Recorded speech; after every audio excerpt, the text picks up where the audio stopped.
우리 시골집 정리했다. 이제 여기서 같이 살 거야. 시어머니의 단호하고 일방적인 선언이 거실에 울려 퍼졌습니다. 엄마, 정말 잘 생각하셨네요. 남편이 쌍수를 들고 박수를 쳤어요. 축하 파티라도 하는 듯이요. 선영아, 우리는 큰 거 안 바란다. 아침에 죽이라도 끓여주면 감사히 먹을 거고, 네 시아버지 병원 갈 때만 네가 좀 모셔다 드리면 되지 않을까 싶다. 다행히 공무원이라 시간도 좀 여유롭잖니. 시어머니는 선심을 쓰는 듯 말씀하셨어요. 아니, 결혼한 여자가 시부모 모시는 거야 당연한 걸 뭘 그렇게 기어들어가? 시아버지가 말씀을 거두셨어요. 상의도 없이 제 의견도 묻지 않고 이미 정해진 일이라는 듯 말하는 그들을 보며 가슴이 답답해졌어요. 그 순간 제 입에서 그 말이 터져 나왔습니다. 죄송하지만 아버지 어머니, 저 갑작스럽게 해외 파견 발령 나서 3년 동안 나가 있게 됐어요. 식탁 위로 정적이 흘렀어요. 거짓말이었습니다. 하지만 당시에는 그들도 저도 몰랐죠. 그 순간적인 거짓말이 제 인생을 완전히 바꿀 줄은. 그날의 거짓말이 바꾼 저의 인생 이야기 지금부터 들려드릴게요. 여러분의 구독, 좋아요는 더 많은 사연을 만드는 힘이 됩니다. 안녕하세요. 저는 박선영이라고 합니다. 올해 45살이고 대구 북구청에서 국제교류 업무를 맡은 지 20년째 되는 평범한 공무원입니다. 아침 8시에 출근해서 저녁 6시에 퇴근하고 주말에도 국제행사가 있으면 나가고 필요하면 야근도 마다하지 않는 그런 삶을 살아왔어요. 제가 오늘 들려드릴 이야기는 몇 년 전 겨울에 일어난 일인데요. 지금 생각해보면 그 하루가 제 인생을 완전히 바꿔놓았습니다. 그때는 몰랐죠. 순간적으로 내뱉은 거짓말 하나가 제 삶의 방향을 이렇게 돌려놓을 줄은요. 결혼한 지 22년이 됐는데 그동안 저는 늘 밖으로만 도는 며느리라는 소리를 들어왔어요. 명절 때마다 새벽 4시에 일어나서 음식 준비하고 제사 때마다 혼자서 상 차리고 설거지하고 시부모님 생신이나 기념일 때마다 선물 준비하고 식사 대접해드렸는데도요. 제가 직장을 다닌다는 이유만으로 늘 부족한 며느리 취급을 받았습니다. 2020년 초겨울이었습니다. 토요일 저녁이었는데 우리 집 20평 남짓한 거실에서 저녁을 먹고 있었어요. 남편 도윤이와 저, 그리고 시골에서 보따리를 들고 올라오신 시부모님. 4명이 작은 식탁에 둘러앉아 있었습니다. 거실 한쪽 구석에는 시부모님의 커다란 가방들이 놓여 있었어요. 평소보다 짐이 많다는 생각이 들었지만 잠깐 머물다 가시려나 보다 했죠. 시아버님께서는 평생 농사만 지으시다가 올해 초에 허리 수술을 받으셨고 요즘엔 가끔 깜빡하시는 일도 있으셨어요. 경증 치매 진단을 받으셨거든요. 시어머님은 여전히 건강하셨지만 혼자서 시아버님을 돌보기가 점점 힘들어지신다고 하셨죠. 식사 중에 시어머님께서 반찬을 집으시며 자연스럽게 말씀하셨습니다. 그래서 말인데 우리가 시골집을 정리했어. 저는 별 생각 없이 고개를 끄덕였어요. 집이 너무 크니까 작은 곳으로 이사하시나 보다 했죠. 이제 여기서 같이 살 거야. 젓가락을 든 제 손이 공중에서 멈췄습니다. 같이 살 거라고요? 언제부터 그런 이야기가 나왔나 싶어서 남편을 봤는데 도윤이는 오히려 환한 얼굴로 박수를 쳤어요. 어머니, 정말 잘 생각하셨네요. 저희도 그게 좋겠다고 생각했어요. 저희도요? 저는 언제 그런 말을 했나 싶었습니다. 하지만 입을 열기도 전에 시어머님께서 이미 계획을 세우신 듯 말씀을 이어가셨어요. 선영아, 네가 아침에 죽이라도 끓여주면 되고 저녁엔 반찬 몇 가지만 더 해주면 돼. 어려울 것도 없어. 병원 갈 때도 네가 모셔다 드리면 되지. 어차피 공무원이니까 시간도 자유롭고 말이야. 자유롭다고요? 저는 매일 아침 7시 반에 일어나서 8시에 출근하고 저녁 6시에 퇴근해서 장 보고 저녁 준비하는데요. 주말에도 국제행사나 회의가 있으면 나가야 하고 외국 손님들이 오시면 안내하느라 야근도 자주 하는데요. 그런데 더 놀라운 건 남편의 반응이었습니다. 맞아요, 어머니. 선영이가 집에서 놀고 있는 것도 아니고 이왕이면 부모님 모시면서 사는 게 당연하죠. 놀고 있다고요? 저는 20년째 성실히 일해서 저희 집 생활비의 절반을 책임지고 있는데 제 직장 생활을 놀고 있다고 표현하다니요. 시아버님께서도 고개를 끄덕이시며 의젓하게 말씀하셨어요. 큰아들 집에서 여생을 보내는 게 당연하지. 선영아, 앞으로 고생 좀 해야겠다. 고생을 좀 해야 한다고요. 저는 벌써 22년째 고생하며 살아왔는데요. 시집 온 첫 해부터 지금까지 명절 때마다 손님 접대하고 제사 때마다 밤새워 준비하고 시부모님 아프시면 병원 모시고 다니고 했는데요. 그 순간 가슴이 답답해졌습니다. 진짜로요. 목이 막히고 숨이 잘 안 쉬어지는 기분이었어요. 상의도 없이 제 의견을 묻지도 않고 이미 정해진 일이라는 듯이 말씀하시는 게 너무 당황스러웠습니다. 저는 조심스럽게 목소리를 낮추며 물었어요. 저는 언제 그런 이야기를 들었나요? 그러자 도윤이가 짜증스럽다는 표정을 지었어요. 이런 걸 가지고 뭘 상의해.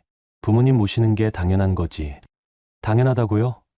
저한테도 일이 있고 생활이 있고 앞으로의 계획이 있는데요.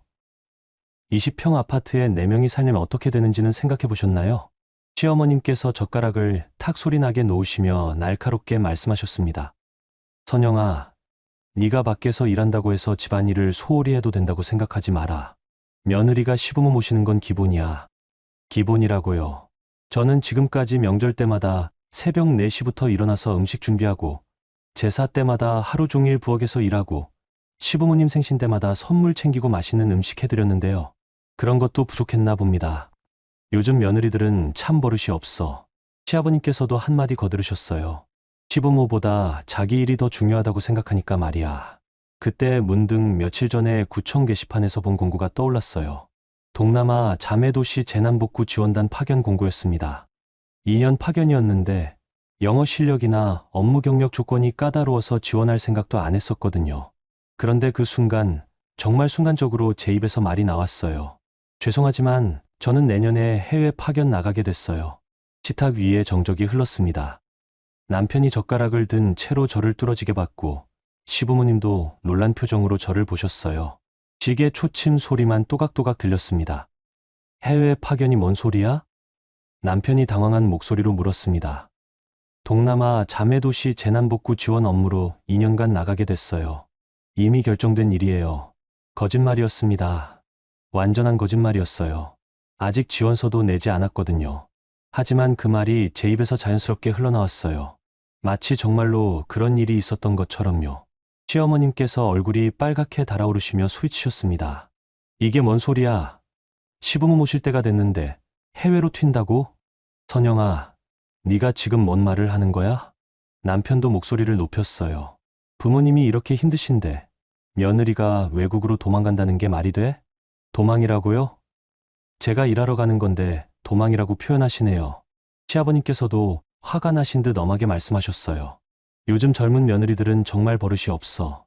시부모보다 자기 일이 더 중요하다고 생각하니까.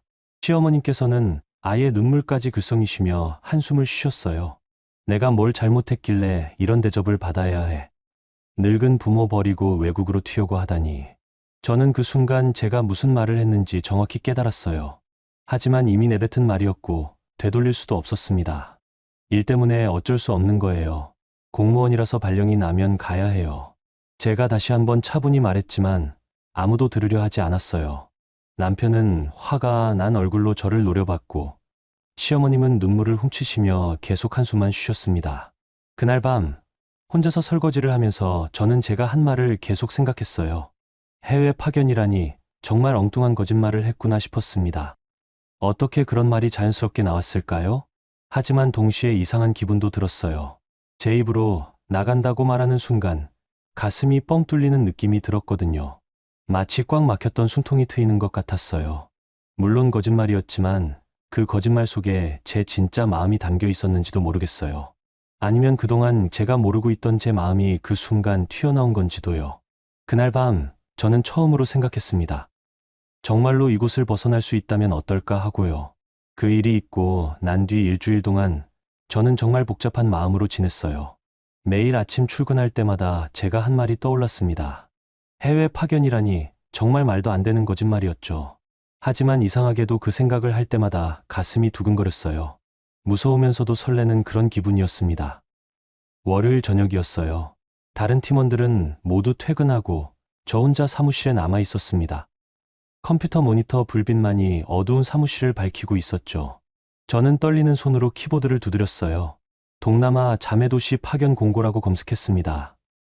정말 그런 공고가 있나 확인해 보려고요. 있었습니다. 정말로 있었어요. 베트남 다낭시 재난복구 지원단 파견 공무원 모집. 자세히 읽어보니 조건이 만만치 않았어요. 토익 점수 700점 이상, 해외 업무 경험, 관련 분야, 근무 경력 5년 이상, 그리고 가족 동의서까지 필요했습니다. 가족 동의서라니. 지금 상황에서는 절대 불가능한 일이었죠. 저는 한숨을 쉬며 컴퓨터를 끄려고 했어요. 역시 말도 안 되는 일이었습니다. 그런데 그때 휴대폰이 울렸어요. 남편에게서 온 문자였습니다. 어머니가 동네 분들한테 내 이야기 다 했다. 내일 당장 구청 가서 파견 취소하라고 해. 동네 분들한테 제 이야기를 했다고요? 저는 당황해서 시어머님께 전화를 드렸어요. 어머님, 혹시 제 직장 이야기를 다른 분들께 말씀하셨나요? 당연히 했지. 우리 며느리가 늙은 시부모 버리고 외국으로 튀려고 한다고 다 말했어. 시어머님의 목소리는 차가웠습니다. 경로당에서도 말하고 아파트 분여회에서도 말했어. 요즘 며느리들이 얼마나 버릇없는지 모든 사람이 알아야 해. 저는 말문이 막혔어요. 아직 지원서도 내지 않았는데 벌써 동네 전체에 소문이 퍼진 거였어요. 다음날 출근길에 아파트 엘리베이터에서 같은 층에 사시는 김 아줌마를 만났어요. 평소에는 인사만 나누던 분인데 그날은 저를 유심히 보시더니 말씀하셨어요. 선영 씨, 시어머님이 많이 속상해 하시던데. 네. 해외 나간다고 하셨다면서요? 시부모님 혼자 두고요. 저는 얼굴이 빨갛게 달아올랐어요. 정말 동네에 소문이 퍼진 거였습니다. 구청에 도착해서도 마음이 불편했어요. 혹시 여기까지 소문이 들어왔나 싶어서요. 점심시간에 정혜준 과장님께서 제 자리로 오셨어요. 50대 중반의 과장님은 늘 조용하시지만 저를 많이 챙겨주셨거든요. 선영 씨, 잠깐 나와서 커피 한잔 할까? 저희는 구청 앞 작은 카페로 갔어요. 과장님께서 아메리카노 2잔을 주문하시고 창가 자리에 앉으셨습니다. 무슨 고민이 있는 것 같은데 혹시 집안일이야? 과장님의 따뜻한 목소리에 저도 모르게 눈물이 났어요. 과장님, 저 정말 바보 같은 일을 했어요. 저는 지난주에 있었던 일을 모두 말씀드렸어요. 시부모님의 갑작스러운 합가, 통보, 제 순간적인 거짓말, 그리고 지금의 상황까지요. 과장님께서는 끝까지 조용히 들으시더니 말씀하셨어요. 선영 씨, 그게 정말 거짓말이었을까? 네. 나는 네가 그동안 얼마나 힘들게 지냈는지 알고 있어. 20년 동안 성실히 일하면서도 집안일까지 다 짊어지고 살았잖아.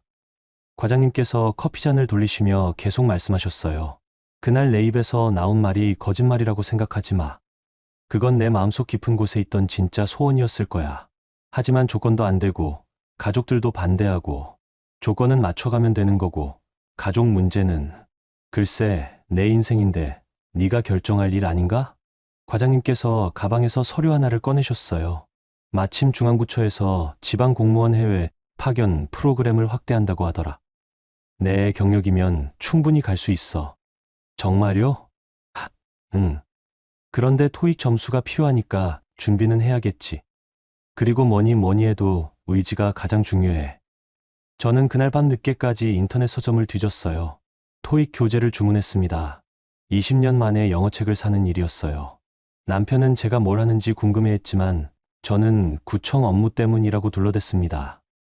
며칠 뒤 시어머님께서 또 전화를 하셨어요. 선영아, 네가 정말로 외국 간다는 게 사실이야? 아직 확정된 건 아니에요. 그럼 취소해. 당장 취소하라고. 왜 제 일에 그렇게 간섭하세요? 제가 조금 목소리를 높이자 시어머님께서 화를 내셨어요. 간섭이라고? 시어머니가 며느리 일에 관심 갖는 게 간섭이야?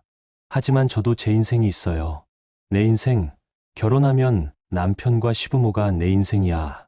그것도 모르고 살았어? 전화를 끊은 뒤 저는 책상 앞에 앉았어요. 토익책을 펼치고 첫 페이지를 읽기 시작했습니다. 단어들이 어려웠지만 하나하나 사전을 찾아가며 공부했어요. 남편이 늦게 들어와서 제가 영어 공부하는 모습을 봤어요. 뭐 하는 거야? 공부해요. 무슨 공부? 영어요. 남편의 표정이 굳어졌어요. 설마 정말로 외국 갈 생각은 아니지? 지원만 해보려고요. 야, 박선영. 지원만 해본다고? 신청만 해봐라. 내가 못 나가게 막을 테니까. 남편의 목소리가 차가워졌어요. 부모님이 아프신데 며느리가 외국으로 튄다는 게 말이 돼? 저도 제 일이 있어요. 일. 공무원이 무슨 대단한 일을 한다고 그래? 그 말을 듣는 순간 저는 화가 났어요. 20년 동안 성실히 일해온 제 직업을 그렇게 폄하하다니요. 하지만 저는 참았어요. 대신 더 열심히 공부하기로 했습니다. 다음 주부터 저는 야근을 핑계로 늦게 들어갔어요. 실제로는 구청 도서관에서 영어 공부를 했거든요.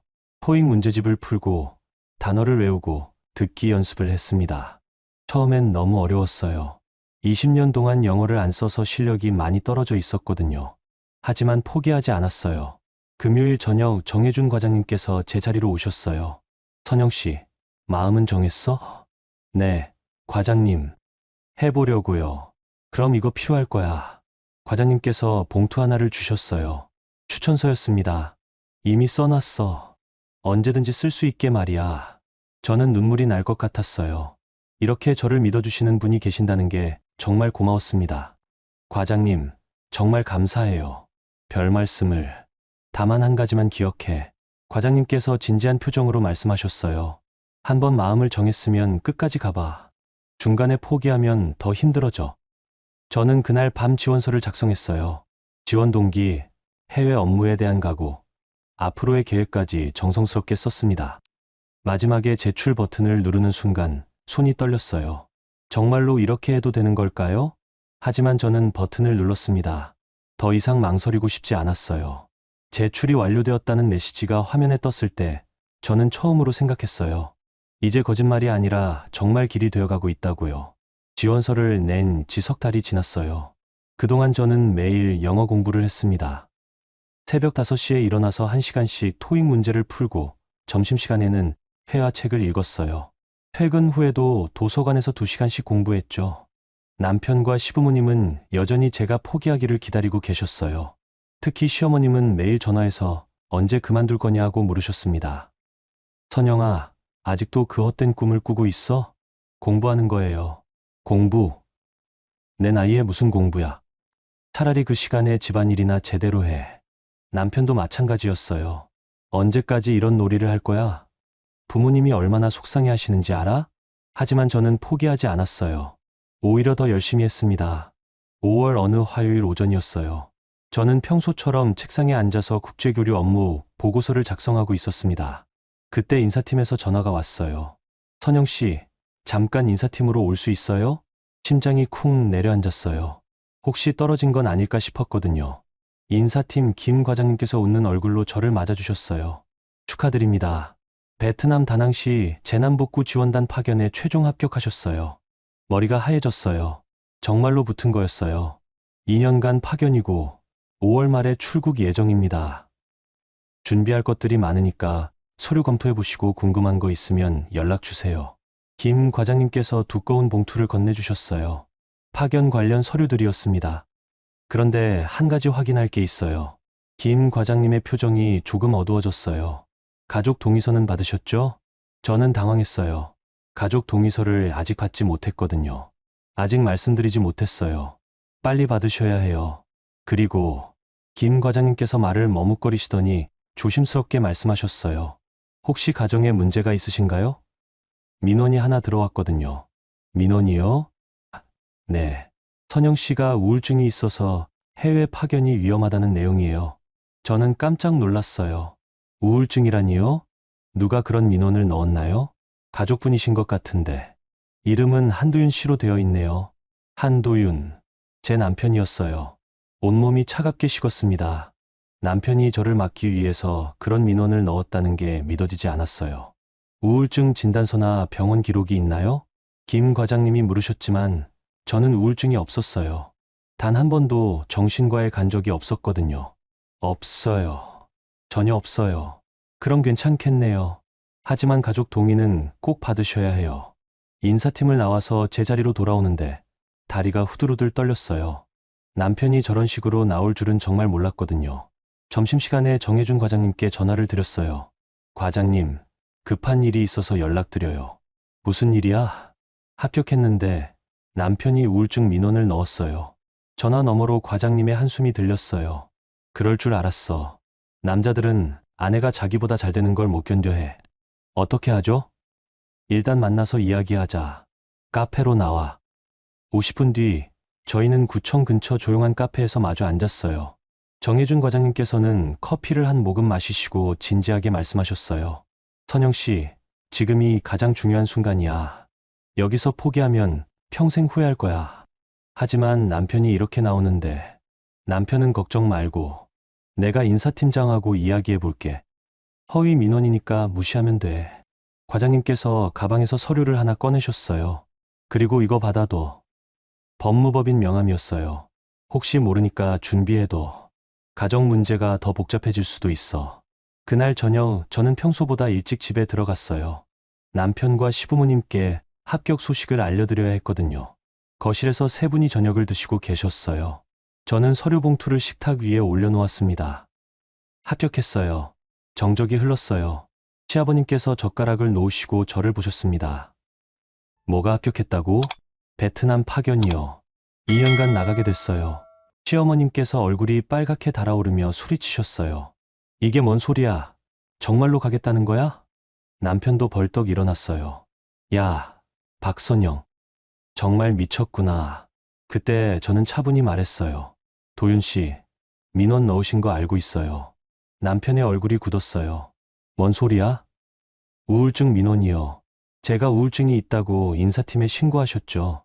시부모님께서 놀란 표정으로 남편을 보셨어요. 도윤아, 네가 그런 짓을 했어?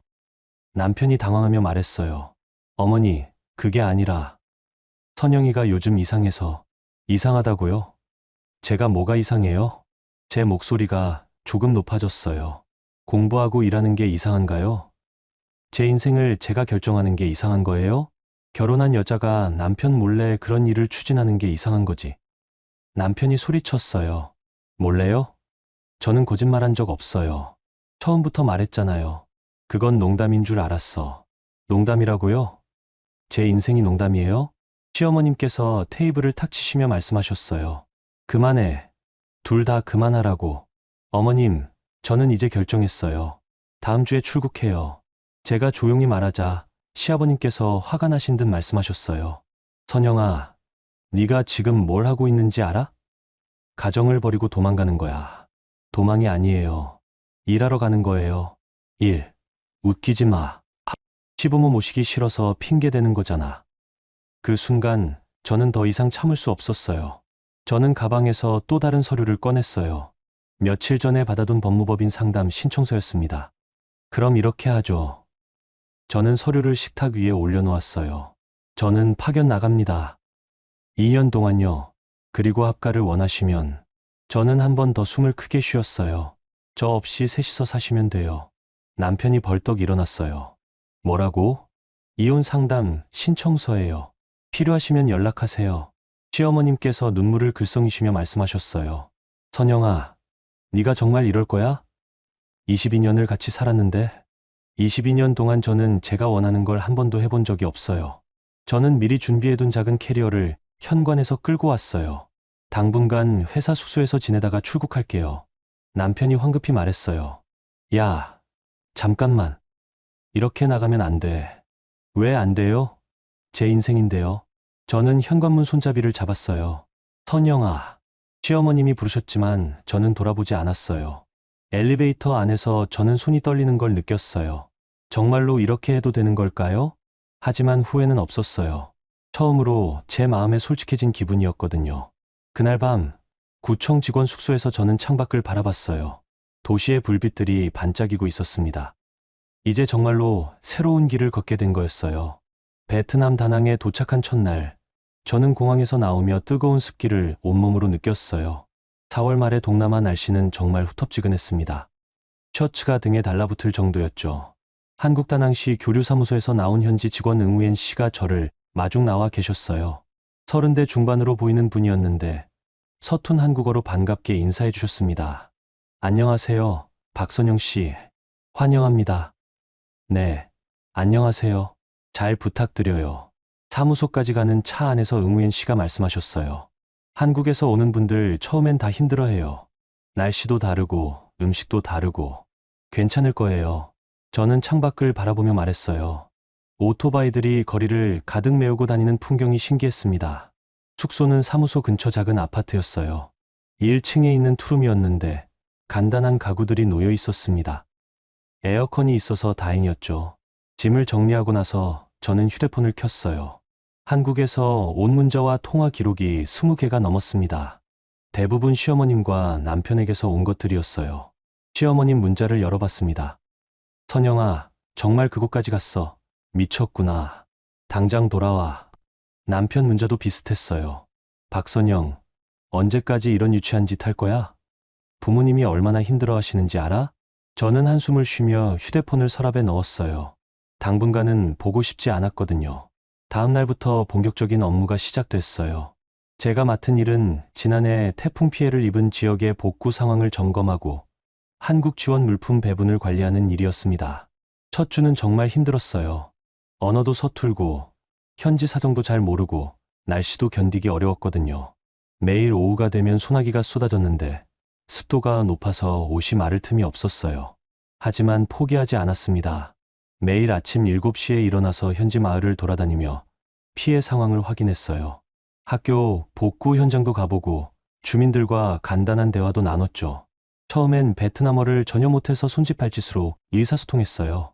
하지만 며칠 지나니까 간단한 인사말 정도는 할 수 있게 됐습니다. 진짜오 안녕하세요. 까만 고맙습니다.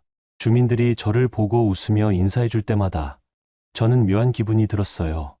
여기서는 누구도 저를 시댁 눈치 보는 며느리로 보지 않았거든요. 그냥 한국에서 온 공무원으로 봐주셨어요. 2주가 지난 어느 일요일 오후였어요. 숙소에서 쉬고 있는데 한국에서 전화가 왔어요. 정혜준 과장님이었습니다. 선영 씨, 거기 적응 잘하고 있어? 네, 과장님. 힘들긴 하지만 괜찮아요. 그런데 말인데 좀 안 좋은 소식이 있어. 과장님의 목소리가 무거워졌어요. 뭔 일이에요? 네, 남편이 온라인에 글을 올리고 있어. 세금으로 외국 놀러 간다고. 저는 깜짝 놀랐어요. 어디에요? 지역 신문사 게시판, 시청 민원 사이트, 심지어 국정감사 게시판까지. 거의 매일 글을 올리더라. 가슴이 답답해졌어요. 여기까지 와서도 저를 괴롭히려고 하다니요. 어떤 내용인가요? 공무원이 가족을 버리고 해외로 도망갔다. 세금 낭비다. 이런 식이야. 저는 말문이 막혔어요. 정말로 그럴 수 있을까 싶었거든요. 과장님, 저 어떻게 해야 해요? 걱정하지 마. 시청감사팀에서 사실 확인하러 나갈 예정이야. 네가 하고 있는 일만 제대로 하면 돼. 전화를 끊은 뒤 저는 한동안 멍하니 앉아 있었어요. 정말 저를 그렇게까지 몰아붙이려고 하는 걸까요? 그날 저녁 휴대폰을 다시 켜봤어요. 문자가 또 20개 넘게 와 있었습니다. 시어머님 문자였어요. 동네 사람들이 다 안다. 네가 우리 집안 망신시키고 있다고. 당장 돌아와서 사과해. 남편 문자도 있었어요. 박선영, 네가 지금 하고 있는 일이 뭔지 알아? 온 동리가 우리 가족을 손가락질하고 있어. 저는 문자를 읽다가 눈물이 났어요. 왜 이렇게까지 해야 하는 걸까요? 저는 그냥 제 일을 하고 있을 뿐인데요. 하지만 저는 답장하지 않았어요. 대신 업무 일지를 꺼내서 오늘 한 일을 정리했습니다. 오전 호의안 지역학교 복구 현장 점검, 지붕 공사 80% 완료, 오후 주민대표와 의료용품 배분 논의, 다음 주 화요일 배분 예정. 매일 이런 식으로 기록을 남겼어요. 혹시 모를 상황에 대비해서요. 한 달이 지났을 때 정말로 한국에서 감사팀이 왔어요. 시청 감사 담당 박 사무관이었는데 조용하고 꼼꼼한 분이셨습니다. 선영 씨, 업무 관련해서 몇 가지 확인할 게 있어요. 네, 말씀하세요. 박 사무관은 제 업무 일지와 회계장부를 꼼꼼히 살펴보셨어요. 지출 내역, 업무 성과, 현지 평가서까지 모든 걸 확인하셨죠. 사흘 동안 감사가 이어졌어요. 현지 직원들과도 개별 면담을 하시고 제가 방문한 현장들도 직접 가보셨습니다. 마지막 날 박 사무관께서 말씀하셨어요. 선영 씨, 정말 고생 많이 하고 계시네요. 네, 업무 처리가 정말 깔끔해요. 회계도 투명하고 현지 평가도 좋고. 박 사무관께서 따뜻한 표정으로 미소 지으셨어요. 한국에서 이상한 소문이 돌고 있던데 전혀 사실이 아니네요. 오히려 모범적으로 일하고 계셔요. 감사합니다. 힘내세요. 이런 일로 흔들리지 마시고. 박 사무관이 돌아간 뒤 응우엔 씨가 제게 말했어요. 선영 씨, 한국에서 무슨 일 있어요? 네, 감사 나온 거 보니까 뭔가 문제 있는 것 같은데. 저는 잠시 망설이다가 솔직히 말씀드렸어요. 가족들이 제가 여기서 일하는 걸 반대해요. 아, 그래서요. 응우엔 씨가 고개를 끄덕이며 말씀하셨어요. 베트남도 그런 가족 많아요. 여자가 혼자 일하면 싫어하는 사람들. 여기도 그런가요? 네. 하지만 요즘은 많이 달라졌어요. 여자도 자기 인생 살아야죠. 그날 밤, 저는 창밖으로 다낭 시내의 야경을 바라봤어요. 오토바이 소리와 사람들의 웃음소리가 들려왔습니다. 여기서는 아무도 저를 집 나간 며느리라고 부르지 않았어요. 그냥 일하는 사람으로 봐주셨거든요. 저는 처음으로 생각했어요. 어쩌면 제가 정말 원했던 건 이런 삶이었을지도 모른다고요. 한국에서 계속 날아오는 비난 문자들이 점점 멀게 느껴졌습니다. 2년이 지나 한국에 돌아온 날, 인천공항에서 내려다본 하늘이 참 맑았어요. 5월 중순의 따뜻한 바람이 얼굴을 스쳤습니다. 베트남의 끈적한 습기와는 전혀 다른 공기였죠. 공항 도착 로비에 정혜준 과장님이 마중 나와 계셨어요. 2년 동안 많이 변하셨더라고요. 머리에 흰머리가 더 늘었지만 표정은 더 밝아 보이셨습니다. 선영 씨, 정말 고생 많았어. 과장님, 오랜만이에요. 저희는 공항에서 나오며 자연스럽게 그동안의 이야기를 나눴어요. 베트남에서 보낸 소식 봤어. 정말 잘했더라. 많이 배웠어요. 그런데 알고 있지? 네가 팀장으로 승진됐다는 거. 저는 깜짝 놀랐어요. 파견 나가기 전에는 주무관이었는데 팀장이라니요. 정말요? 응. 해외 파견 성과를 인정받아서. 그리고 다음 주에 시청에서 표창도 받게 돼. 차창으로 보이는 서울 풍경이 새로웠어요. 2년 사이에 또 변한 게 많았더라고요. 그런데 말인데, 과장님께서 조심스럽게 말씀하셨어요. 네, 남편 쪽 소식 들었어? 아니요, 연락 안 했어요. 회사를 그만뒀어. 구조조정 당했다고 하더라. 저는 놀랐어요. 남편이 그 회사에서 15년 넘게 일했는데요. 언제요? 작년 말쯤. 그리고 시부모님들도. 과장님께서 말을 머뭇거리셨어요. 시골 집 팔았다고 하더라. 병원비 때문에. 아, 그렇구나 싶었어요. 시아버님 치료비가 만만치 않을 텐데 농사만으로는 감당하기 어려웠을 거예요. 지금은 월세방에서 사신다고 해. 과장님의 말씀을 들으니 복잡한 기분이었어요. 안 됐다는 생각도 들고 한편으로는 이상한 기분도 들었거든요. 일주일 뒤 대구 시청 대강당에서 표창식이 있었어요. 해외 봉사 유공자라는 이름으로 시장님께서 직접 상을 주셨습니다. 박선영 주무관은 베트남 다낭시에서 2년간 재난복구 지원 업무를 성실히 수행했습니다.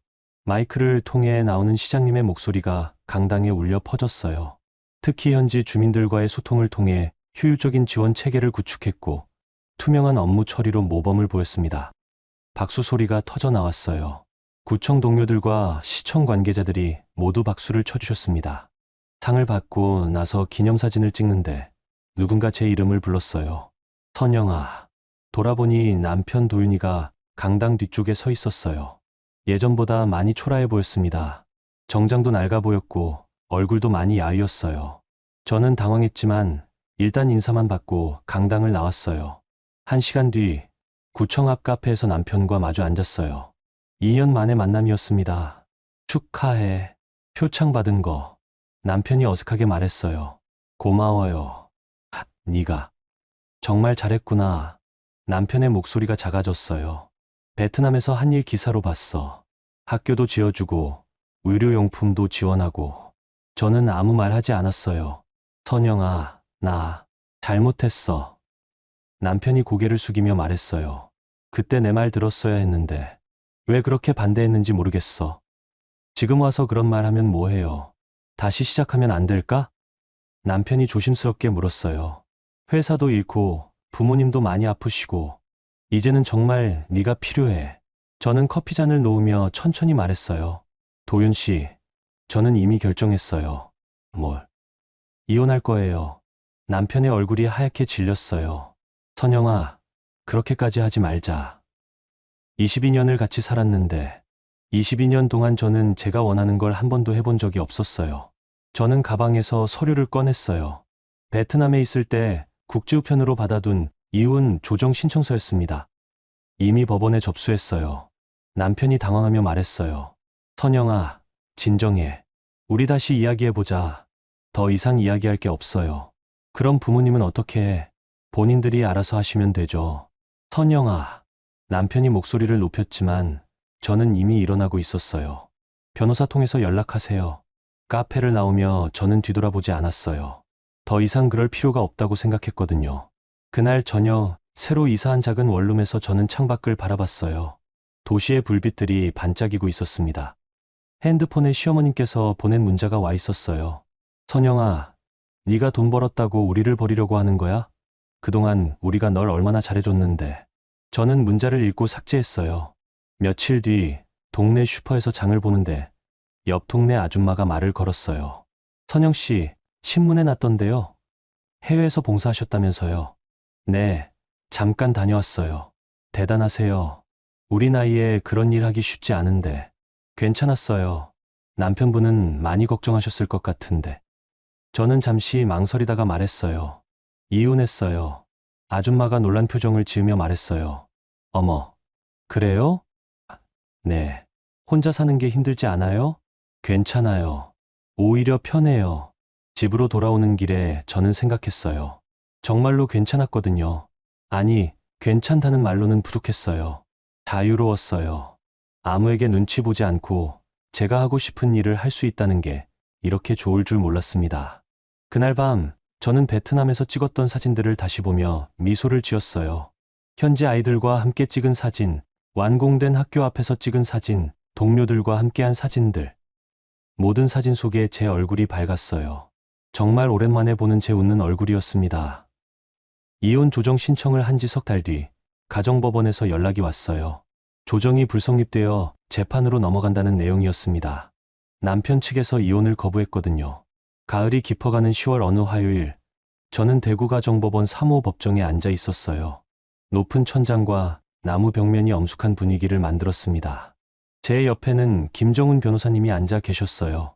50대 초반의 차분한 분이셨는데 정혜준 과장님께서 소개해 주신 분이었어요. 긴장하지 마세요. 우리 쪽에 유리한 증거가 충분해요. 김 변호사님께서 조용히 말씀하셨어요. 반대편에는 남편과 남편 측 변호사가 앉아 있었어요. 도윤이는 검은 정장을 입었지만 어깨가 많이 구부정해 보였습니다. 예전의 당당한 모습은 온데간데 없었어요. 10시 정각에 판사님이 입장하셨어요. 50대 중반의 여성 판사님이었는데 날카로우면서도 온화한 인상이셨습니다. 이혼 사건을 시작하겠습니다. 먼저 원고 측 주장을 들어보겠습니다. 김 변호사님께서 일어나셨어요. 존경하는 재판장님, 원고는 22년간 성실한 결혼 생활을 해왔으나 피고와 피고 가족의 일방적이고 지속적인 인격 모독으로 인해 더 이상 혼인 관계를 지속할 수 없게 되었습니다. 김 변호사님께서 서류를 꺼내시며 계속 말씀하셨어요. 특히 피고는 원고가 해외 파견 업무를 수행할 때 허위 민원을 제기하고 온라인상에서 악성 비방을 일삼았습니다. 저는 가슴이 두근거렸어요. 드디어 그 일들이 법정에서 다뤄지는 거였거든요. 김 변호사님께서 첫 번째 증거를 제시하셨어요.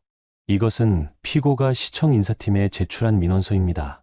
원고가 우울증이 있어 해외 파견이 위험하다는 내용인데 실제로는 아무런 의학적 근거가 없었습니다. 판사님께서 서류를 자세히 보시더니 남편 측 변호사에게 물으셨어요. 피고 측에서는 이에 대해 어떻게 생각하십니까? 남편 측 변호사가 일어났어요. 재판장님, 피고는 가정의 평화를 지키기 위해 어쩔 수 없는 선택을 했습니다. 가정의 평화요? 판사님의 목소리가 차가워졌어요. 김 변호사님께서 두 번째 증거를 내놓으셨어요. 이것은 피고가 각종 온라인 사이트에 올린 글들입니다. 지역 신문사 게시판, 시청 민원 사이트, 심지어 국정감사 게시판까지 총 37건의 글을 올렸습니다. 화면에 프린트된 글들이 보여졌어요. 세금으로 외국 놀러가는 공무원, 가족 버리고 도망간 며느리 같은 제목들이 눈에 들어왔습니다. 판사님께서 서류를 넘기시며 말씀하셨어요. 이것은 단순한 가정 분쟁을 넘어서는 행위로 보이는군요. 남편이 변호사 귀에 뭔가 속삭였어요. 변호사가 일어나서 말했습니다. 재판장님, 피고는 아내가 시부모를 버리고 떠나는 것에 대해 정당한 분노를 느꼈습니다. 정당한 분노라고 하셨나요? 판사님께서 안경을 벗으시며 날카롭게 물으셨어요. 김 변호사님께서 세 번째 증거를 제시하셨어요. 이것은 원고의 베트남 파견 기간 중 업무 평가서와 시청 감사 결과입니다. 원고는 2년간 성실히 업무를 수행했고 현지에서도 높은 평가를 받았습니다. 시청 감사 결과 또한 아무런 문제가 없었어요. 판사님께서 고개를 끄덕이시며 서류를 보셨어요. 또한 귀국 후 시청에서 표창까지 받았습니다. 남편 측 변호사가 다시 일어났어요. 하지만 재판장님, 혼인은 부부가 함께 하는 것입니다. 일방적으로 해외로 떠나는 것은 일방적이라고 하셨습니까? 김 변호사님께서 끼어들었어요. 피고 측에서는 시부모 합가도 일방적으로 통보했습니다. 원고의 의견은 전혀 묻지 않았어요. 김 변호사님께서 마지막 증거를 꺼내셨어요. 이것은 원고가 받은 문자 메시지들입니다. 피고와 피고 가족이 보낸 것들인데 화면에 문자 내용들이 나타났어요. 미쳤구나. 정신병자. 가족 버리고 도망간 년 같은 말들이 적혀 있었습니다. 법정이 조용해졌어요. 판사님께서 오랫동안 서류를 보시더니 말씀하셨어요. 피고에게 묻겠습니다. 이런 행동들이 배우자에 대한 적절한 행위라고 생각하십니까? 남편이 일어나서 떨리는 목소리로 말했어요. 죄송합니다. 그때는 너무 화가 났다고 해서 이런 행동이 정당화되는 것은 아닙니다. 판사님의 목소리가 단호했어요. 특히 허위 민원과 온라인 비방은 배우자에 대한 심각한 명예훼손입니다. 남편이 고개를 숙였어요. 재판장님, 제가 잘못했습니다. 다시 기회를 주시면. 기회는 이미 충분히 있었습니다. 판사님께서 서류를 정리하시며 말씀하셨어요. 이혼을 허가합니다. 또한 위자료와 재산 분할에 있어서 원고에게 유리하게 판단하겠습니다. 방청석에서 작은 박수 소리가 들렸어요. 정혜준 과장님과 몇몇 동료들이 와 계셨거든요. 판사님께서 덧붙여 말씀하셨어요. 배우자를 존중하지 않는 혼인은 더 이상 혼인이 아닙니다. 원고가 새로운 출발을 할 수 있기를 바랍니다. 법정을 나오며 저는 눈물이 났어요. 기쁨의 눈물이었습니다. 김 변호사님께서 악수를 청하시며 말씀하셨어요. 축하드려요. 정말 잘 싸우셨어요. 그날 오후 대구시청에서 기자 브리핑이 있었어요. 시청 대변인실에서 브리핑이 열렸는데 내용은 간단했습니다. 공무원에 대한 허위 민원과 악성 비방에 대해서는 앞으로도 단호히 대응하겠습니다. 박선영 팀장의 해외 파견 업무는 모범적이었으며 이에 대한 악의적 비방은 명백한 명예훼손입니다. 짧은 브리핑이었지만 저에게는 큰 의미였어요. 공식적으로 제 명예가 회복된 거였거든요. 법원을 나와서 저는 하늘을 올려다봤어요. 가을 하늘이 정말 맑았습니다. 휴대폰에 축하 문자들이 쏟아졌어요. 과장님, 동료들, 베트남에서 함께 일했던 응우엔 씨까지 축하해 주셨어요. 그날 밤 새 집에서 저는 판결문을 다시 읽어봤어요.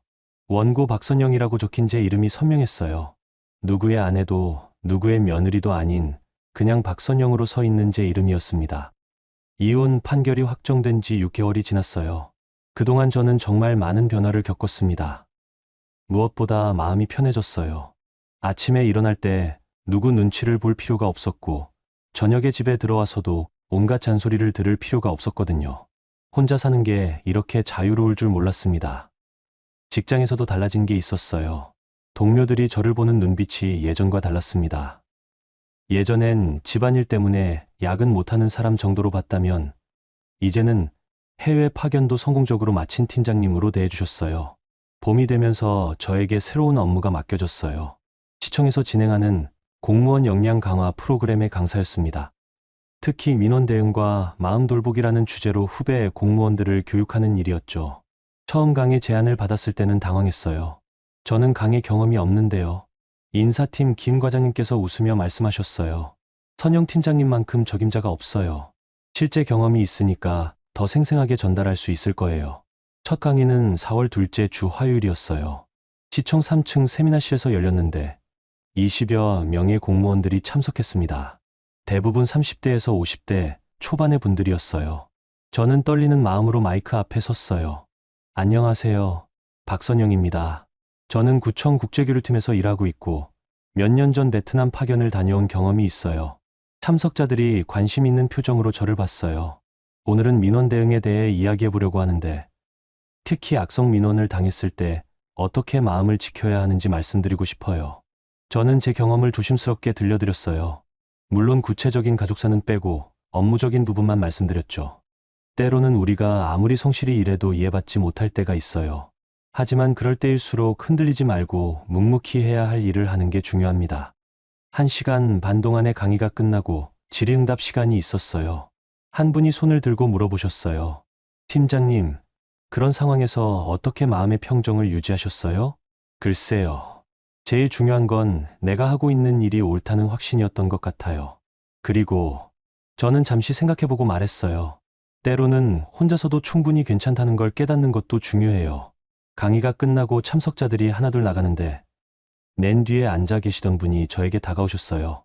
50대 후반으로 보이는 신사분이었는데 차분하고 온화한 인상이었어요. 좋은 강의 감사했습니다. 아, 네, 고맙습니다. 저는 이정우라고 합니다. 얼마 전까지 중학교에서 교장을 했었어요. 그분이 정중하게 인사하시며 명함을 건네주셨어요. 지금은 교육청에서 퇴직 교원 상담 업무를 하고 있습니다. 아, 그러시구나. 저는 박선영이에요. 오늘 말씀 중에 공감되는 부분이 많았어요. 저도 비슷한 경험이 있거든요. 이정우 씨의 목소리에는 묘한 울림이 있었어요. 혹시 시간 되시면 커피라도 한잔 하실까요? 저는 잠시 망설였어요. 남자분과 커피를 마시는 게 언제적 일인지 기억이 안 났거든요. 좋아요. 시청 근처 조용한 카페에서 저희는 마주 앉았어요. 이정우 씨가 아메리카노 2잔을 주문하시고 창가 자리로 안내해 주셨습니다. 사실 저도 몇 년 전에 어려운 시간을 보냈어요. 이정우 씨가 커피를 한 모금 마시고 조용히 말씀하셨어요. 아내를 먼저 떠나보냈거든요. 암이었는데 3년 동안 투병하다가 아, 그러셨구나. 많이 힘드셨을 것 같아요. 처음엔 정말 막막했어요. 30년을 함께 살았는데 갑자기 혼자가 되니까 이정우 씨의 눈에 잠시 슬픔이 스쳤어요. 그런데 시간이 지나니까 깨달았어요. 혼자라고 해서 외로운 건 아니더라고요. 맞아요. 저도 그 생각 해봤어요. 오늘 강의 들으면서 느꼈는데 팀장님도 많은 일을 겪으셨나 봐요. 저는 잠시 망설이다가 간략하게 제 이야기를 들려드렸어요. 물론 자세한 내용은 빼고요. 최근에 이혼했어요. 22년 만에. 그러셨군요. 쉽지 않은 결정이었을 텐데. 네. 하지만 후회는 없어요. 이정우 씨가 고개를 끄덕이며 말씀하셨어요. 용기 있는 선택이었네요. 그날 이후로 저희는 가끔 만났어요. 처음엔 업무 관련 이야기가 많았는데 점점 개인적인 대화도 늘었습니다. 이정우 씨는 정말 좋은 분이었어요. 제 이야기를 끝까지 들어주시고 무엇보다 제가 하는 일을 있는 그대로 존중해 주셨어요. 팀장님은 정말 대단해요. 그 나이에 새로운 도전을 하다니. 그 나이라니 아직 젊어요. 물론이죠. 저는 나이는 숫자에 불과하다고 생각해요. 여름이 되면서 저희 만남은 더 자주 이어졌어요. 주말에 공원을 산책하기도 하고 영화를 보러 가기도 했습니다. 어느 토요일 오후 대구 수성목 공원을 걷다가 이정우 씨가 말씀하셨어요. 선영 씨, 제가 너무 성급한 건 아닌지 모르겠는데. 뭐려? 저희가 좀 더 가까워져도 될까요? 저는 벤치에 앉으며 생각해 봤어요. 저는 결혼에 대해서 좋은 기억이 별로 없어요. 결혼 말고요. 그냥 서로에게 좋은 사람이 되는 거요. 이정우 씨의 말이 마음에 와닿았어요. 서로의 삶을 지켜보면서 나란히 걸어가는 것. 그런 관계면 어떨까요? 좋아요. 가을이 깊어갈 무렵, 저희는 서로의 가족 이야기를 나눴어요. 부모님 산소에 같이 가볼까요? 이정우 씨가 조심스럽게 제안하셨어요. 저는 부모님께 인사드리고 싶어요. 좋은 분을 만났다고. 저도요. 돌아가신 아내분께도 인사드리고 싶어요. 10월 어느 주말, 저희는 먼저 제 부모님 산소에 갔어요. 경산의 작은 야산에 계셨는데 국화꽃을 들고 올라갔습니다. 어머니, 아버지 좋은 분 만났어요. 저는 산소 앞에서 조용히 말씀드렸어요. 이제는 정말 행복하게 살 것 같아요. 이정우 씨도 정중하게 저를 올리셨어요. 안녕하세요. 선영 씨를 잘 보살피겠습니다. 다음 주에는 이정우 씨의 아내분 산소에 갔어요. 대구 외곽의 추모공원이었는데 정말 조용하고 아름다운 곳이었어요. 여보, 좋은 분 소개할게요. 이정우 씨가 사진 앞에서 말씀하셨어요. 걱정 안 해도 돼요. 서로 좋은 벗이 되어서 함께 늙어갈 거예요. 저도 저를 올리며 마음속으로 말씀드렸어요. 감사하다고, 좋은 분을 보내주셔서 고맙다고. 그날 저녁 이정우 씨 집에서 저녁을 함께 했어요. 작은 투룸이었는데 깔끔하게 정리되어 있었어요. 결혼식은 안 할 거예요. 제가 된장찌개를 떠먹으며 말했어요. 저도 그 생각이었어요. 그냥 이렇게 가끔 만나고 서로 힘들 때 의지하고 좋은 것 같아요. 이정우 씨가 미소 지으며 말씀하셨어요. 사랑이 꼭 소유하는 게 아니라 함께 있어주는 거잖아요. 그날 밤 집으로 돌아오는 길에 저는 생각했어요. 이제 정말 새로운 인생이 시작되는구나 하고요. 스마트폰에 남편에게서 온 문자가 하나 있었어요. 오랜만이었습니다. 선영아, 잘 살고 있어? 나는 지금 시골에서 부모님 돌보며 살고 있어. 그때 내 말이 맞았던 것 같아. 저는 문자를 읽고 조용히 삭제했어요. 더 이상 과거에 얽매이고 싶지 않았거든요. 대신 이정우 씨에게 문자를 보냈어요. 오늘 하루 고마웠어요. 내일 또 만나요. 곧 답장이 왔어요. 저도 고마웠어요. 편히 쉬세요. 그날 밤 저는 오랜만에 깊이 잠들었어요. 정말 평화로운 잠이었습니다. 그 일이 있고 난 지 3년이 흘렀어요. 지금 저는 부산 앞바다가 내려다 보이는 작은 펜션 베란다에 앉아 있습니다. 이정우 씨와 함께요.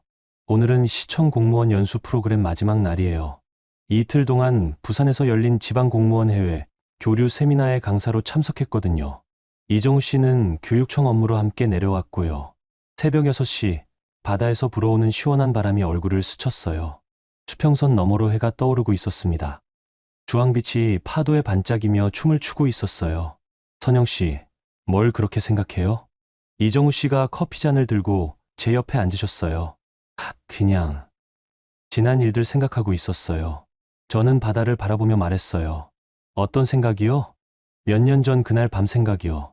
거실에서 해외 파견 간다고 말했던 그 순간. 이정우 씨가 조용히 고개를 끄덕이셨어요. 제 이야기를 이미 다 알고 계시거든요. 어제 저녁 연수 참가자들 앞에서 강의를 했어요. 주제는 공무원의 도전 정신과 자기계발이었습니다. 30여 명의 공무원들이 참석했는데 대부분 저와 비슷한 나이의 분들이었어요. 저는 45살에 처음으로 해외에 나갔어요. 강단에 서서 제 이야기를 들려드렸습니다.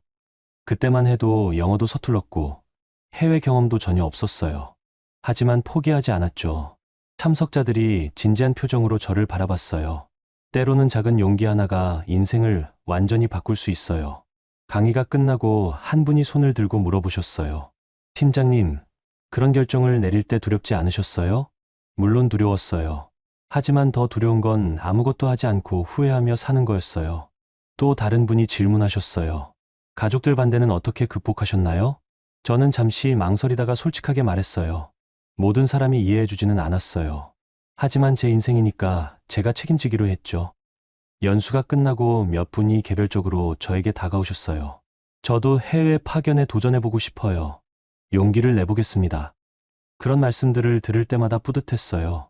제 경험이 누군가에게는 힘이 될 수 있다는 게 정말 감사했거든요. 베란다에서 바다를 보고 있으니 베트남에서의 인연이 떠올랐어요. 처음엔 정말 힘들었죠. 언어도 서툴고 날씨도 견디기 어려웠고 한국에서는 계속 비난이 쏟아졌고요. 하지만 그 시간들이 저를 단단하게 만들어줬어요. 혼자서도 충분히 잘 살 수 있다는 걸 알게 됐거든요. 한편으로는 옛집 소식도 궁금했어요. 몇 달 전에 우연히 들었는데 도윤이는 지금 시골에서 시어머님을 혼자 돌보고 계신다고 하더라고요. 시아버님은 작년에 돌아가셨다고 했어요. 가끔은 그때 제가 조금만 더 참았더라면 어떻게 됐을까 하는 생각도 해봐요. 하지만 후회는 없어요. 만약 그때 포기했다면 지금의 저는 없었을 테니까요. 선영 씨, 이정우 씨가 제 손을 살짝 잡으며 말씀하셨어요. 후회하고 있어요? 아니요. 전혀요. 저는 고개를 저으며 미소 지었어요. 오히려 감사해요. 그날 그런 말을 할 수 있어서. 처음엔 거짓말이었잖아요. 그렇죠. 완전한 거짓말이었어요. 저는 파도 소리를 들으며 천천히 말했어요. 하지만 지금 생각해보니 그건 거짓말이 아니었어요. 무슨 뜻이에요? 제 마음속 깊은 곳에 있던 진짜 소원이었던 것 같아요. 바람이 머리카락을 흩날렸어요. 그동안 제가 몰랐던 제 마음이 그 순간 튀어나온 거였죠. 이정우 씨가 고개를 끄덕이며 말씀하셨어요. 그러고 보니 선영 씨가 한 모든 일들이 그 한마디에서 시작된 거네요. 맞아요. 영어 공부도, 지원서 제출도, 집을 나간 것도. 저는 커피를 한 모금 마셨어요. 심지어 이정우 씨와 만나는 것까지도요. 어떻게요? 강의를 하게 된 것도 베트남 경험 때문이었잖아요. 그 강의에서 만났고요. 이정우 씨가 웃으며 말씀하셨어요. 그럼 그 거짓말에 저도 감사해야겠네요. 저는 그 순간 깨달았어요. 그날 거실에서 내뱉은 말이 거짓말이 아니라 제가 몰랐던 제 진심이었다는 거요. 잠시 후 방에서 나온 다른 연수 참가자들이 베란다로 나왔어요. 아침 산책을 하려는 모양이었어요. 팀장님, 같이 걸으실래요? 한 분이 물어보셨어요. 네, 좋아요. 저희는 펜션 앞 해변으로 내려갔어요. 모래사장에 파도가 밀려왔다 빠졌다 하고 있었습니다. 걸으면서 생각했어요. 지금 제 옆에는 좋은 동반자가 있고 의미 있는 일을 하고 있고 무엇보다 제 마음이 편하네요. 누구의 며느리로 살 때는 몰랐던 자유로움이죠. 선영 씨, 이정우 씨가 조용히 말씀하셨어요. 뭐든지 할 수 있을 것 같아요. 앞으로도. 저도 그런 기분이에요. 저는 바다를 바라보며 말했어요. 이제는 누구 눈치 볼 필요 없으니까요. 그날 오후 부산을 떠나 대구로 돌아오는 기차 안에서 저는 창밖 풍경을 바라봤어요. 빠르게 지나가는 산과 들이 아름다웠습니다. 휴대폰을 꺼내서 메모장에 적었어요. 다음 강의에서 해주고 싶은 말이었거든요. 작은 거짓말 하나가 진짜 인생을 시작하게 할 수 있다. 중요한 건 그 거짓말을 진짜로 만들 용기다. 이정우 씨가 제 어깨에 기대시며 말씀하셨어요. 선영 씨, 정말 멋져요. 뭐가요? 자기 인생을 스스로 바꾼 게요. 저는 미소 지으며 말했어요. 누구나 할 수 있어요. 용기만 있다면요. 기차는 계속 달렸고 저는 창밖을 보며 생각했어요. 앞으로 어떤 일들이 기다리고 있을지, 또 어떤 도전을 하게 될지. 하지만 두렵지 않았어요. 이제는 혼자서도 그리고 좋은 사람과 함께라면 무엇이든 해낼 수 있다는 걸 알고 있으니까요. 그날은 정말 잔잔하고 평화로운 하루였습니다. 박선영님의 이야기를 들으시면서 어떤 생각이 드셨나요? 때로는 작은 용기 하나가 인생을 완전히 바꿀 수 있습니다. 나이는 숫자일 뿐이에요. 언제든 새로운 시작을 할 수 있고 자신의 편을 들어줄 수 있어요. 여러분도 마음속에 품고 있던 작은 꿈이 있다면 오늘부터 한 걸음씩 내디뎌 보세요. 그 한 걸음이 진짜 인생의 시작이 될 수 있으니까요. 오늘 영상이 작은 위로가 되셨다면 지금 구독 눌러보세요. 매일매일 더 재미있고 감동적인 이야기가 찾아옵니다. 댓글로 여러분의 이야기도 들려주시고 오늘도 행복한 하루 되세요. 행복한 하루 되세요. 행복한 하루 되세요. 행복한 하루 되세요. 행복한 하루 되세요.